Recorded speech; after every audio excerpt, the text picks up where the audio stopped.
Hello students, आप सभी का स्वागत है आपके अपने यूट्यूब चैनल एके क्लासेस पर। प्यारे बच्चों, इससे लास्ट वीडियो में हमने आपको क्लास 11th का चैप्टर नंबर 1 समुच्चय की एक्सरसाइज 1.1 का जो भी बेसिक था बच्चा वो कंप्लीट करा दिया था। और बच्चों आज हम एक्सरसाइज 1.1 के क्वेश्चन सॉल्व कराने वाले हैं। तो बच्चों ये बेसिक एक्सरसाइज है और आगे के क्वेश्चंस को करने के लिए ये चीज़ आपको बहुत ज़्यादा समझ में आनी चाहिए, इसलिए वीडियो को पूरा देखिएगा और ज़्यादा से ज़्यादा शेयर कीजिएगा। बच्चों मैं जानता हूँ काफ़ी स्टूडेंट नाराज भी हैं कि रेगुलर वीडियो नहीं आ रही है, तो बच्चा थोड़ी सी प्रॉब्लम चल रही थी, अब कहीं हद तक वो प्रॉब्लम सॉल्व हो गई है, तो आपको डेली लगभग वीडियो अब मिलेगी। तो आप फिक्र मत कीजिए, कभी कभी बीच में गैप हो जाता है, बट हम आगे कभी गैप ना हो या आगे ज़्यादा गैप ना हो उनको कम करने के लिए अभी थोड़ा सा काम कर रहे हैं। वो कुछ ही दिन में फिनिश हो जाएगा, फिर आपको रेगुलर वीडियो मिलने वाली है। तो आप टेंशन ना लिया करो यार, थोड़ा सा टेक्निकल इशू रहता है, उसमें हम भी कुछ नहीं कर सकते हैं, तो प्रॉब्लम्स जो होती है ना सुधारने की कोशिश ही कर सकते हैं बच्चा, ठीक है। तो आप फिक्र मत करो, आपको रेगुलर वीडियो मिलेंगी बच्चा, ठीक है। वीडियो को लाइक और शेयर भी किया करो अपने फ्रेंडों के साथ, ठीक है बच्चों। चलिए देखिए, आज हम एक्सरसाइज 1.1 स्टार्ट करेंगे और इसके क्वेश्चंस के बारे में हम आज से आपसे बात करने वाले हैं। तो बेसिक वीडियो जिन लोगों ने नहीं देखा है पहले जाके यार बेसिक वीडियो जरूर देख लीजिएगा, क्योंकि स्टार्टिंग थी वो एक्सरसाइज को करने के लिए जो भी रूल चाहिए थे वो सब कुछ हमने उसमें समझा दिया था। 2 वीडियो में बेसिक के आप जाके देख लीजिएगा बच्चा, ठीक है। चलिए तो आज हम बात करेंगे बच्चा, मेरे बुक थोड़ा सा है नहीं, तो मैंने बुक क्वेश्चन ले लिए हैं, फोटो क्लिक कर लिया है। तो वो देखिए इसमें क्या है, पहला क्वेश्चन क्या है ध्यान से पढ़िएगा, आपको स्क्रीन पर शो होंगे। निम्नलिखित में से कौन से समुच्चय हैं, अपने उत्तर का औचित्य दीजिए। यानी कुछ एग्जाम्पल्स दे रखे हैं समुच्चय की, कौन से समुच्चय, मतलब वो हमें ये चेक करने हैं कि वो समुच्चय है भी या नहीं है, ठीक है, ये बताना है। तो समुच्चय चेक करने के लिए मैंने आपको बच्चा 2 बातें बताई थी, वो according to definition of set, कि जब समुच्चय किसे कहते हैं, वस्तुओं का सुपरिभाषित समूह को ही हम समुच्चय कहते हैं। और सुपरिभाषित का मतलब ये होता है बच्चा कि हम जिन वस्तुओं का सेट बना रहे हैं हम ये डिसाइड कर पाएँ कि वो वस्तु सेट में आ भी पाएंगी या नहीं। अगर हम डिसाइड कर पा रहे हैं तो ठीक है। दूसरी बात, कोई भी वस्तु रिपीट नहीं होनी चाहिए। अगर ये 2 बातें फॉलो हो रही हैं तो वो सेट है, और हम डिसाइड ही नहीं कर पा रहे तो वो सेट नहीं होगा बच्चा बड़ी, ठीक है। तो पहला सवाल देखिए क्या कहा है इसमें, पहले का पहला इसमें लिखा है बच्चा, जे अक्षर से प्रारंभ होने वाले वर्ष के सभी महीनों का संग्रह। जे अक्षर से प्रारंभ होने वाले वर्ष के सभी महीनों का संग्रह, महीनों का संग्रह। ये समुच्चय होगा या नहीं होगा, हमें समुच्चय बनाना नहीं है, सिर्फ ये बताना है होगा या नहीं होगा। तो बच्चा ये समुच्चय होगा, क्यों? क्योंकि जब हम एक समुच्चय बनाएंगे तो हमें ये क्लियर है कि जे अक्षर से कौन कौन से महीने आते हैं वर्ष के, और उनको हम आराम से लिख भी सकते हैं, ठीक है। और कोई महीना रिपीट नहीं होना चाहिए। तो आप जानते हैं, देखिए जैसे बात करें जनवरी भी जे से स्टार्ट होता है भाई, तो जनवरी हो गया। अगर आप बनाना चाहें, वैसे बनाने नहीं है यहाँ पे समुच्चय, लेकिन मैं आपको 1-2 बना के दिखा देता हूँ। तो अगर यहाँ पे मान लीजिए आप समुच्चय बनाना चाहते हैं तो क्या आएगा भाई, जे अक्षर से कौन कौन से महीने स्टार्ट होते हैं, तो जनवरी होता है, तो जनवरी, ठीक है। उसके बाद फरवरी नहीं, मार्च नहीं, अप्रैल नहीं, महीने जून आता है। तो देखिए हम डिसाइड कर पाए ना कि जून आएगा, अगस्त नहीं आएगा, अप्रैल नहीं आएगा, मई नहीं आएगा, हम डिसाइड कर पा रहे हैं। और हम ये भी डिसाइड कर पा रहे हैं कि कौन सा आएगा कौन सा नहीं आएगा, तो मतलब ये समुच्चय होगा, ठीक है बच्चा। जून आएगा, उसके बाद जुलाई भी जे से आता है, जुलाई आएगा, अगस्त नहीं आएगा, सितंबर नहीं, अक्टूबर नहीं, नवंबर नहीं, दिसंबर नहीं, तो बस ये 3 ही महीने आएंगे। तो अगर हम समुच्चय बनाए तो आराम से बना सकते हैं और कोई रिपीट भी नहीं हो रहा है, तो मतलब ये एक समुच्चय है, ठीक है। और हम ये डिसाइड ही नहीं कर पाए कि ये वाला महीने इसके अंदर आएगा या नहीं आएगा, तो फिर वो समुच्चय नहीं होगा। Is that clear? तो ये बच्चा समुच्चय होगा। तो बस हमें पहचानना है कि ये समुच्चय है या नहीं है। जो भी हमें संग्रह दे रखा है वो समुच्चय है या नहीं है। अगर वो सेट के अंदर लिखा जा सकता है या नहीं हम डिसाइड कर पा रहे हैं तो समुच्चय, अदरवाइज नहीं है। जैसे दूसरा, भारत के 10 सबसे अधिक प्रतिभाशाली लेखकों का समुच्चय। अब बच्चा देखिए दूसरा दे रखा है, भारत के 10 सबसे प्रतिभाशाली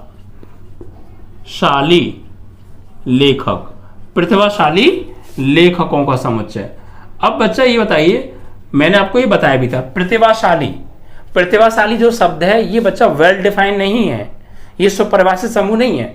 क्योंकि कौन कौन से लेखकों को हम सुपरिभाषित कहें, हम ये कैसे माने? कोई लेखक जो है रचना करने में सुपरिभाषित हो सकता है, ठीक है, कोई लेखक रचना लिखने में प्रतिभाशाली हो सकता है, कोई लेखक कविता लिखने में प्रतिभाशाली हो सकता है, ठीक है। तो कोई कुछ लिख सकता है, कोई अच्छा लिख सकता है, कुछ और। तो अगर हम मान लीजिए एक लेखक रचना लिखने में प्रतिभाशाली है लेकिन वो कविता लिखने में प्रतिभाशाली नहीं है, तो क्या हम उसे प्रतिभाशाली नहीं कहेंगे? वो भी प्रतिभाशाली है, वो भी प्रतिभाशाली है, बट वो रचना लिखने में है, वो कविता लिखने में है। तो मतलब दोनों के क्षेत्र अलग अलग हैं, ठीक है, वो प्रतिभाशाली दोनों हैं। अगर हम एक प्रतिभाशाली को लेंगे तो दूसरे को इसके अंदर नहीं ले सकते, क्योंकि यहाँ पे अब किसको प्रतिभाशाली आप मानेंगे, डिसाइड ही नहीं कर पा रहे ना। ऐसे होशियार शब्द आ जाए तो होशियार आप किसको मानेंगे? एक खेलने में होशियार है, कोई पढ़ने में होशियार है, तो अगर पढ़ने वाले को होशियार को लेंगे लेकिन वो पढ़ने में होशियार नहीं है तो फिर वो छूट जाएगा, लेकिन है तो वो भी होशियार, तो उसे आप क्यों नहीं ले रहे हैं? तो इसीलिए हमें डिसाइड नहीं कर पा रहे कि कौन सा प्रतिभाशाली है, कौन प्रतिभाशाली नहीं है। तो होशियार शब्द आ जाए, प्रतिभाशाली शब्द आ जाए, तो ये बच्चा वेल डिफाइंड वर्ड नहीं होते हैं। तो इस टाइप के जो है ये संग्रह जो होगा ये समुच्चय नहीं होगा, ठीक है। तो यहाँ लिख सकते हैं आप प्रतिभाशाली, प्रतिभाशाली,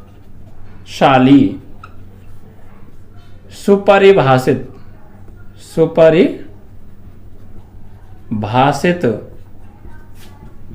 समूह, सुपरिभाषित शब्द नहीं है, अतः यह समुच्चय नहीं है, ठीक है बच्चा। इस तरीके से आप पहचानेंगे। चलिए आगे बढ़ेंगे और अगले क्वेश्चन को उठाएंगे बच्चा। अगले क्वेश्चन में देखिए क्या कहा है, विश्व के सर्वश्रेष्ठ 11 बल्लेबाजों का समुच्चय। तो भैया सर्वश्रेष्ठ 11 बल्लेबाज विश्व के, वो भी ठीक है, सर्वश्रेष्ठ 11 बल्लेबाज विश्व के, लेकिन विश्व के तो आप किसको सर्वश्रेष्ठ बल्लेबाज मानेंगे? कोई इंग्लैंड के बल्लेबाज को सर्वश्रेष्ठ मानता है, कोई इंडिया के बल्लेबाज को सर्वश्रेष्ठ मानता है, कोई ऑस्ट्रेलिया के बल्लेबाज को सर्वश्रेष्ठ मानता है, तो कौन सा सर्वश्रेष्ठ माना जाएगा? डिसाइड नहीं कर पा रहे हैं। तो इस तरीके का भी बच्चा जो है ये भी, इसका भी समुच्चय नहीं बनाया जा सकता है और ये एक समुच्चय है भी नहीं, ठीक है। आगे बढ़े और अगले प्रश्न को उठा लेते हैं। अगले में क्या है बच्चा? चौथा है आपकी कक्षा के सभी बालकों का समुच्चय। हाँ ये बन सकता है, समुच्चय है। आपको क्वेश्चन दिख भी रहा होगा बोर्ड पे, आपकी कक्षा के सभी बालकों का समुच्चय। तो भाई आपकी कक्षा में, आपकी कक्षा की बात कर रहे हैं हम 11वीं की क्लास की, आपकी कक्षा में कौन कौन से बालक आएंगे ये डिसाइड हम कर सकते हैं। भाई आपकी कक्षा का अगर हम समुच्चय बनाएंगे तो वही बच्चे आएंगे जो आपकी क्लास में पढ़ते हैं, और जो बच्चे आपकी क्लास में पढ़ते नहीं है वो आएंगे नहीं उस समुच्चय के अंदर। तो हम डिसाइड कर पा रहे हैं कौन बच्चा आपकी क्लास का समुच्चय में आ पाएगा, कौन सा बच्चा नहीं आ पाएगा। भाई हम डिसाइड कर पा रहे हैं, और एक बच्चा एक ही बार आएगा। अगर सर एक नाम के 4 बच्चे हुए तो हम क्या करेंगे? नाम तो एक ही बार लिखेंगे लेकिन उनके आगे फर्स्ट, सेकंड, थर्ड, फोर्थ लगा देंगे, ठीक है। तो इस तरीके से ऐसी प्रॉब्लम को सॉल्व करेंगे। तो समझ में आया? तो क्लास 11वीं के स्टूडेंटों का समुच्चय, तो हमें ये डिसाइड है, हम डिसाइड कर पा रहे हैं कि क्लास 11वीं में जो पढ़ता है वही आ पाएगा, जो क्लास 11वीं में नहीं पढ़ता वो नहीं आ पाएगा। डिसाइड कर पा रहे तो एक समुच्चय होगा, ठीक है। तो ये भी समुच्चय है बच्चा, समुच्चय है। 5वें की अगर हम बात करें तो 5वां है बच्चा 100 से कम प्राकृतिक संख्याओं का समुच्चय। भैया 100 से कम प्राकृतिक संख्याओं का समुच्चय होगा। भाई 100 से कम प्राकृतिक संख्याएं कौन कौन सी होती हैं? 1, 2, 3, 4 ... 99 तक, ये सब प्राकृतिक संख्याएं, 1 से लेकर 99 तक सभी 100 से कम प्राकृतिक संख्याएं। तो इनका एक समुच्चय हम आसानी से बना सकते हैं, यह एक समुच्चय होगा बच्चा, ठीक है। तो ये समुच्चय होगा, ये होगा बच्चा, ठीक है। बस हाँ या ना का जवाब देना है इसमें, ठीक है। आप लिख भी सकते हैं कि 100 से कम प्राकृतिक संख्या को समुच्चय, तो लिख सकते हैं आप 1, 2, 3 एंड ... 99, ठीक है। ये भी आंसर ठीक हो जाएगा। 6वीं की अगर हम बात करें बच्चा, तो 6वां आपका सवाल क्या है? लेखक प्रेमचंद द्वारा लिखित उपन्यासों का संग्रह है। ये भी होगा भैया। लेखक प्रेमचंद ने कौन कौन से उपन्यास लिखे हैं ये आपको पता है तो आप उसके अंदर लिख दीजिए, समुच्चय बन जाएगा, ठीक है बच्चा। हम डिसाइड कर पाएंगे। भाई उपन्यास कई लेखकों ने लिखे हैं, एक उपन्यास लेखक प्रेमचंद ने लिखा है, एक किसी और ने लिखा है। तो जब किसी और ने लिखा है तो उसे प्रेमचंद ने तो नहीं लिखा होगा, तो हम डिसाइड कर पाएंगे वो उसके अंदर आएगा नहीं, तो ये भी एक समुच्चय होगा, ठीक है बच्चा। तो ये भी एक समुच्चय है, ठीक है, सिर्फ हमें बताना है यहाँ पे होगा या नहीं होगा। और आप बनाना चाहें समुच्चय तो आपको पता है कौन कौन से उपन्यास लिखे हैं मुंशी प्रेमचंद ने, उन्हें मझला कोष्ठक के अंदर कॉमा लगा के लिख दीजिएगा, हो जाएगा आंसर। ठीक है, मैं तो हिंदी में हाथ तंग है बच्चा थोड़ा सा ना, आप देख लीजिएगा जो भी लिखे हों। बस हमें यस या नो का जवाब देना है फिलहाल। सभी सम पूर्णांकों का संग्रह, सभी सम पूर्णांकों का संग्रह, पूर्णांकों का संग्रह। तो भैया जितने भी पूर्णांक हैं वो कौन कौन से पूर्णांक हैं, वो भी सम पूर्णांक आने चाहिए। तो बन जाएगा भैया सम पूर्णांक में क्या आएगा, सम होने चाहिए और पूर्णांक होने चाहिए। तो क्या आएगा 0 1 2 1 सॉरी सम आना है, सम 0 2 4 6 8 10 12 एंड डॉट डॉट तक छोड़ दो। भाई सम कहाँ तक है पता नहीं, इन्फिनाइट तक है, तो कुछ सम पूर्णांक लिख दो और डॉट डॉट करके छोड़ दो। सभी सम पूर्णांकों का समुच्चय। क्या इसके अंदर 13 आ जाएगा, कहेंगे सर नहीं आ पाएगा 13, क्योंकि 13 विषम पूर्णांक है ना कि सम पूर्णांक। तो हम डिसाइड कर पा रहे हैं ये इसके अंदर आएगा या नहीं आएगा। ठीक है, तो ये क्या है जो है बन सकता है ये संग्रह समुच्चय जो है। 8वां देखिए, 8वें में क्या कहा है बच्चा, इस अध्याय में आने वाले प्रश्नों का संग्रह। तो बिल्कुल इस अध्याय में कौन कौन से प्रश्न आ रहे हैं भाई, आप एक्सरसाइज में जाइए और देखिए, उनको लिख सकते हैं तो समुच्चय तो बन ही जाएगा। भाई हम तीसरे चैप्टर के क्वेश्चन इस अध्याय के समुच्चय में आएगा नहीं आएगा, बिल्कुल नहीं आएगा, क्योंकि हम डिसाइड कर पा रहे हैं कि वो तीसरे चैप्टर का क्वेश्चन है, इसके अंदर आ ही नहीं सकता है। ठीक है, तो ये भी एक समुच्चय होगा बच्चा।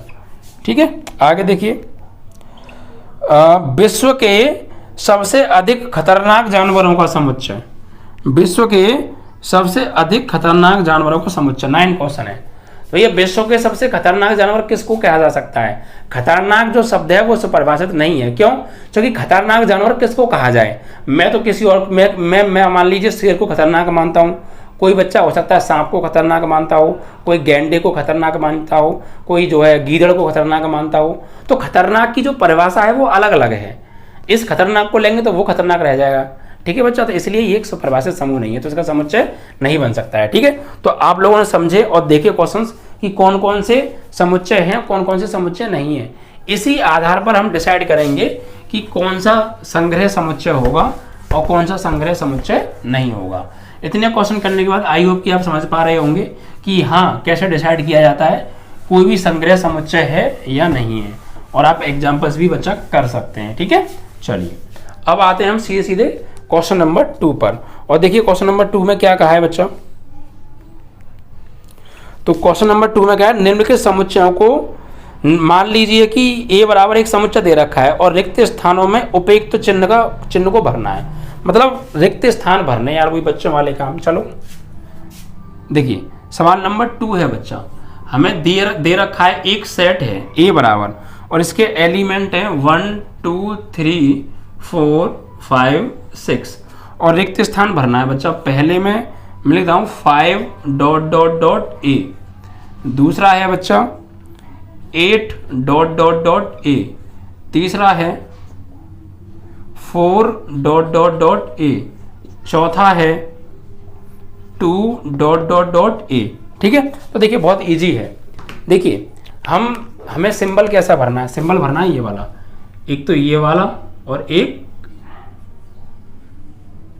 ये वाला। इसका मतलब है बिलोंग्स टू, का अवयव है, और इसका मतलब है का अवयव नहीं है। तो देखिए सेट ए में हमें कुछ एलिमेंट्स दे रखे हैं, तो पहले लिखा जाएगा एलिमेंट, बाद में लिखा जाएगा सेट।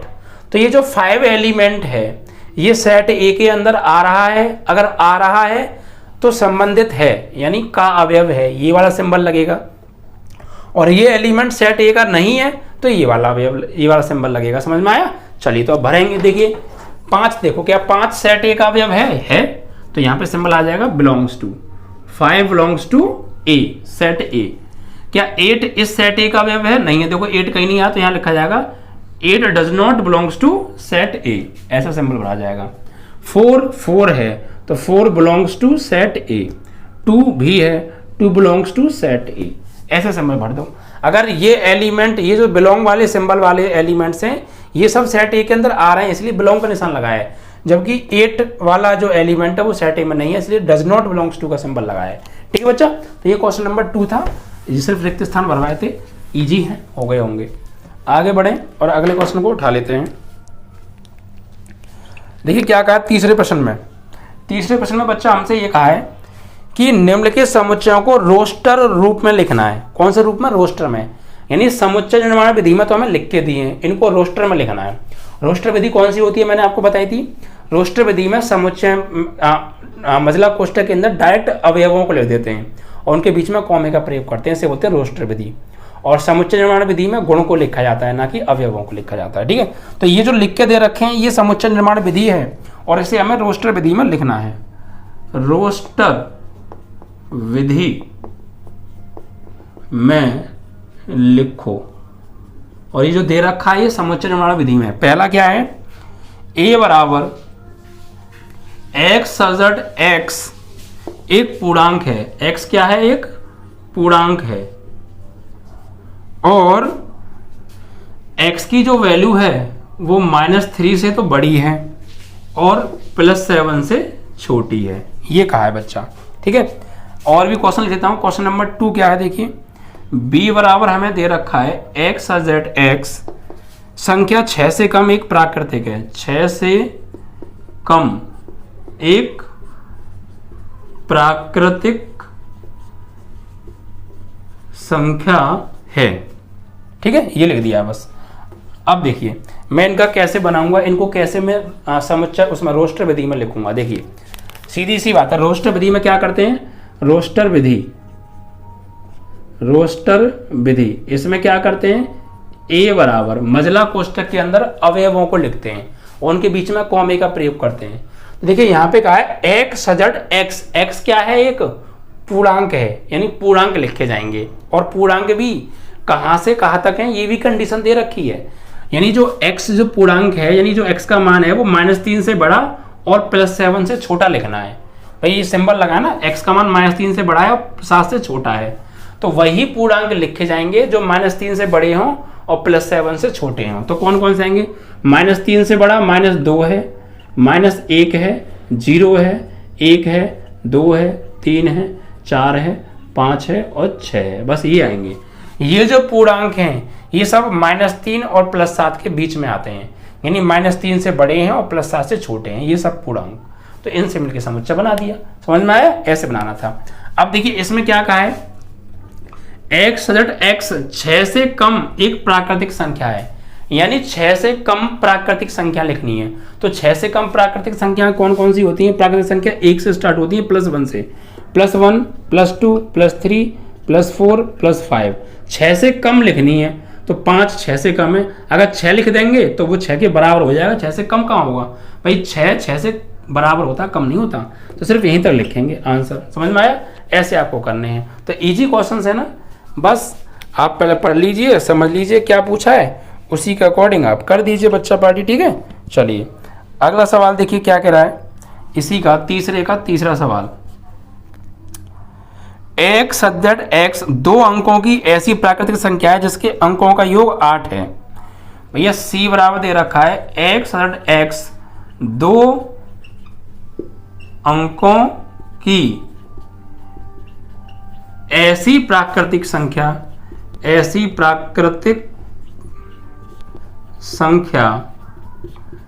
जिसके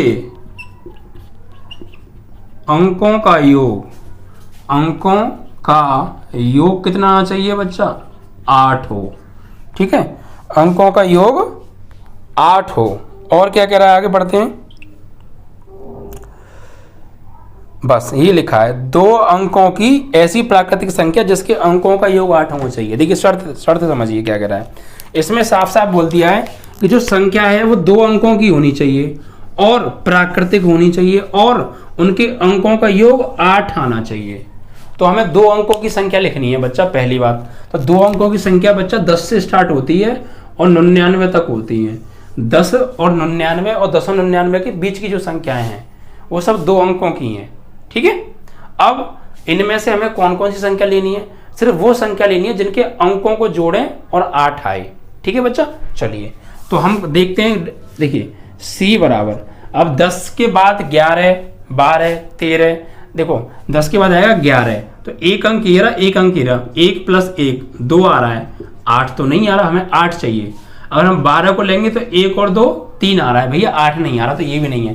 13 भी नहीं होगा, 14 भी नहीं होगा, 15 भी नहीं होगा, 16 भी नहीं होगा, 17 होगा। अब देखिए 17 क्यों, क्योंकि 17 1 और 7, भाई 1 + 7 कितना आ रहा है, 8 आ रहा है। तो 17 जो है 2 अंकों की भी संख्या है और इनके अंकों का योग 8 भी है, और ये 17 प्राकृतिक भी है। तीनों चीजें फुल होनी चाहिए।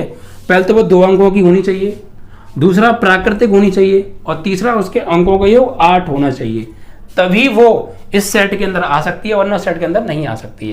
तो एक तो हो गई बच्चा 17, ठीक है। एक 17 का उल्टा भी कर सकते हैं आप, कौन सा, 71। ये भी तो एक प्राकृतिक है और 2 अंकों की है और योग 8 है। और देखिए कौन सी हो सकती है, एक हो सकती है बच्चा 8 आना चाहिए ना अंकों का योग, तो एक आपकी हो सकती है, इसके बाद तो कोई और होगी, 23 होगी। 23 नहीं होगी बच्चा,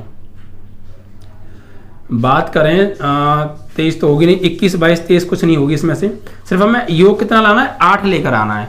तो बच्चा एक हो जाएगी आपकी 44, 4 और 4 8, ठीक है।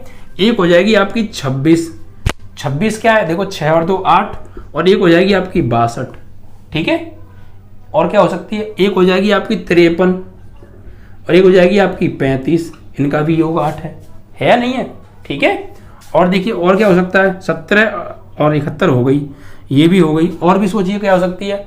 अब देखिए और 27 को लें तो नहीं होगा, 26 को लें तो हो जाएगा 6 और 2 8, 26 हमने पहले लिख लिया, 62 भी लिख लिया, ठीक है। और 3 के साथ में अगर आप लेंगे तो 35 हो जाएगा, 53 हो जाएगा, और कोई नहीं होगा। 4 के साथ में 44 हो जाएगा, 5 के साथ में 53 हो गया, 6 के साथ में ले तो 62 हो जाएगा, 62 आ गया, ठीक है, 62 आ गया, और 26 आ गया। 7 के साथ में तो 71 आ सकता है, 71 हो जाएगा, और 17 हो जाएगा, 17 पहले ही आ गया। अच्छा 71 ले लिया हमने, लेकिन 71 बच्चा पहले ही ले लिया है, ठीक है। 8 के साथ में लेंगे तो 80 हो जाएगा, 80, 8 और 0 जोड़ के 8 आ जाएगा, और 2 अंकों की है, ठीक है। और कोई संख्या मेरे ख्याल से अब नहीं है, बस यही है, तो इनको हमने लिख दिया। ये सब 2 अंकों की है, प्राकृतिक हैं, और अंकों का योग सबका 8 है, ठीक है बच्चा, समझ में आया। तो ये क्वेश्चन भी आपका यहाँ पे सॉल्व हो जाता है। इसके बाद देखिए क्या कहा है, डी सवाल, x + x एक अभाज्य संख्या है जो कि 60 की भाजक है। भैया चौथा सवाल, d = x + x एक क्या है, अभाज्य संख्या, अभाज्य संख्या है। और इसमें साफ साफ बोला है वो अभाज्य संख्या है, ये 60 की भाजक होनी चाहिए, 60 की भाजक होनी चाहिए, 60 की भाजक, 60 की भाजक लेकिन अभाज्य संख्या। तो भैया ऐसी संख्या जो 60 को पूरा पूरा काट रही हो लेकिन अभाज्य हो, तो ऐसी अभाज्य संख्या कौन सी है, तो देखो जो 60 को पूरा पूरा काट रही है लेकिन कैसी है, अभाज्य है। अभाज्य संख्या बच्चा 2 होती है, और 2 60 को पूरा पूरा काटती है। भाई अभाज्य संख्या क्या, 2 और 60 की भाजक है। 3 भी अभाज्य संख्या है, 60 की भाजक है। 4 अभाज्य संख्या नहीं है, 5 अभाज्य है और ये 60 की भाजक भी है। 6 नहीं है, 7 नहीं है, 7 अभाज्य है बट 60 को नहीं काटेगी। 8 नहीं है, 9 नहीं है, 10 नहीं है, 11 अभाज्य तो है लेकिन 60 की भाजक नहीं है, वो 11 से 60 कटेगा नहीं, ठीक है। और 60 किससे कट जाएगा बच्चा, 12 से कट जाएगा लेकिन वो नहीं है, 13 से नहीं कटेगा, 15 से कट जाएगा बट अभाज्य नहीं है, ठीक है। और कोई संख्या ऐसी है जो 60 को काट सके लेकिन भाजक हो, वो हो, अभाज्य हो। तो ये और 5 के बाद में और कोई संख्या ऐसी मुझे नहीं दिख रही है, क्योंकि 60 को जो काटेगा 15 काटेगा, 20 काटेगा, चाहिए, ठीक है, और तो कोई काटेगा नहीं। इसके बाद तो कटेगा नहीं, 30 से कट जाएगा लेकिन 30 नहीं है, ठीक है। तो यही आएंगे फिर इसके अंदर, ऐसी संख्या जो अभाज्य हो लेकिन 60 को पूरा पूरा काट रही हो, वही संख्याएं सिर्फ इसके अंदर आ सकती हैं बच्चा बाटी, ठीक है बच्चा। तो यहाँ पर ये क्वेश्चन भी आपका सॉल्व हो जाता है। इसके बाद देखिए बच्चा 2 क्वेश्चन और हैं इसके अंदर, तो इनको हटा दें तो चीज़ें समझ में आ रही हैं, आप ये डिसाइड कर पा रहे हैं कि कौन कौन सी संख्याएं या कौन कौन से अवयव इन समुच्चय के अंदर आएंगे और कौन कौन से नहीं आएंगे। तो बस यही समुच्चय होता है बच्चा। 5वां देखिए, इसमें दे रखा है E = ट्रिग्नोमेट्री शब्द के सभी अक्षरों का समुच्चय। ट्रिग्नोमेट्री,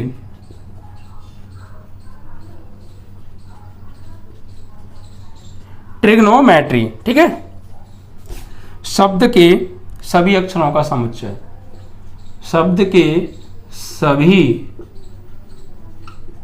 अक्षरों का समुच्चय बनाना है। तो देखिए समुच्चय क्या कहता है कि एक एलिमेंट एक ही बार आना चाहिए, ठीक है। तो देखिए कैसे बनाएंगे, तो T आ जाएगा, R आ जाएगा, I आ जाएगा, G आ जाएगा, O आ जाएगा, N आ जाएगा, TRIGONO।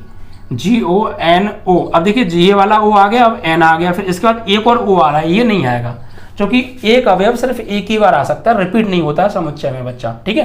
तो एक O आ चुका है, M पहली बात तो M को लिख लो, E नहीं आया, E लिख लो, T पहले ही आ गया, R आ गया, Y नहीं आया, ठीक है। बस तो ये आंसर है आपका। एक लेटर सिर्फ एक ही बार लिखा जाएगा, ठीक है बच्चा। तो ये एक समुच्चय बन गया, ट्रिग्नोमेट्री शब्द के अक्षरों का समुच्चय। इसके बाद क्या दे रखा है बच्चों, लास्ट है बेटर शब्द के सभी अक्षरों का समुच्चय। 6 F बराबर बेटर शब्द के सभी अक्षरों का समुच्चय, सभी अक्षरों का समुच्चय। तो देखिए कोई दिक्कत नहीं है। तो यहां पर F बराबर बेटर, बच्चा पार्टी बेटर, एक लेटर एक ही बार आएगा, B आ गया, कॉमा E आ जाएगा, T एक बार आएगा, E पहले ही आ गया, R आ सकता है। ये बेटर शब्द के सभी अक्षरों का बच्चा समुच्चय हो गया। तो आई होप कि आप समझ पा रहे होंगे कि किस तरीके से हमें क्वेश्चंस करने हैं, ठीक है बच्चा। ऐसे आपको क्वेश्चंस करने हैं ये सब, ओके। बाकी क्वेश्चंस बच्चा अगले वीडियो में कराएंगे, है ना।